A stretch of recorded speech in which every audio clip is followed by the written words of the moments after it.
बंदे, जिस चीज का तुझे इल्म नहीं उसके पीछे ना पड़, कि कान और आंख और दिल इन सब आज़ा के बारे में जरूर बासपुर्स होगी।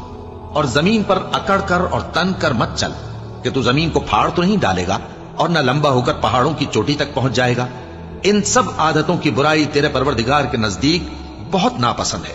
ए पैगंबर, ये उन हिदायतों में से हैं जो अल्लाह ने हिकमत की बातें तुम्हारी तरफ वही की हैं, और अल्लाह के साथ कोई और माबूद न बनाना, कि ऐसा करने से मलामत ज़दा और रांदाए दरगाह बनाकर जहन्नम में डाल दिए जाओगे।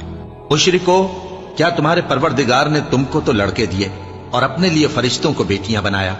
कुछ शक नहीं कि यह तुम बड़ी नामाकूल बात कहते हो।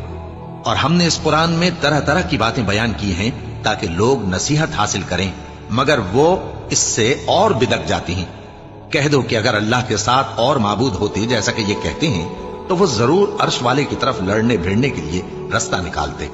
वो पाक है और जो कुछ ये बकवास करते हैं उससे उसका रुतबा बहुत आली है।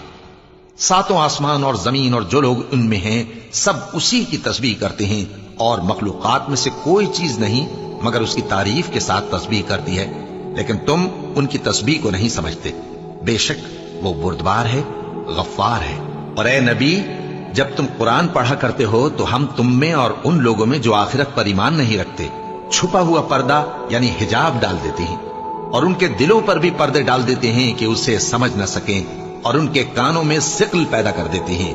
और जब तुम कुरान में अपने परवरदिगार यकता का जिक्र करते हो तो वो लोग बिदक जाते हैं और पीठ फेर कर चल देते हैं। ये लोग जब तुम्हारी तरफ कान लगाते हैं तो जिस नीयत से ये सुनते हैं हम उसे खूब जानते हैं। और जब ये सरगोशियां करते हैं, यानी जब जालिम कहते हैं कि तुम तो एक ऐसे शख्स की पैरवी करते हो जिस पर जादू किया गया है, देखो इन्होंने किस किस तरह की तुम्हारे बारे में बातें बनाई हैं, सो ये गुमराह हो रहे हैं और रास्ता नहीं पा सकते। और कहते हैं कि जब हम मरकर बोसीदा हड्डियां और चूर चूर हो जाएंगे तो क्या असर नौ पैदा होकर उठेंगे?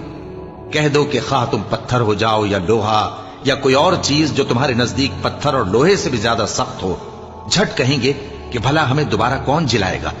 कह दो कि वही जिसने तुमको पहली बार पैदा किया